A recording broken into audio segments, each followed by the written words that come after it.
Y en las Cortes hoy se ha hablado de violencia contra las mujeres, especialmente contra las que sufren una discapacidad.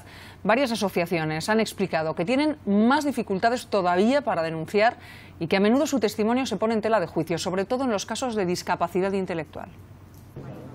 Se sienten discriminadas muchas veces por partida doble, por ser mujer y por tener una discapacidad. Peores empleos, menor independencia económica y menor formación.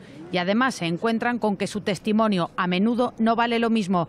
Así que todo esto les lleva a ser más vulnerables ante la violencia.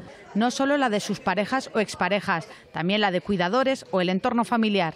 Hay una ignorancia por parte de muchas mujeres con discapacidad de que están siendo víctimas de violencia, porque es lo que han vivido toda la vida. Hay una menor credibilidad, con lo cual se produce doble victimización. También denuncian menos, hay dificultades de comunicación y de acceso. Hay grandes barreras arquitectónicas y cognitivas. Los medios de denuncia no son siempre accesibles, tampoco todas las comisarías, ni los centros médicos y medios empleados, ni tampoco los recursos sociales o las casas de acogida.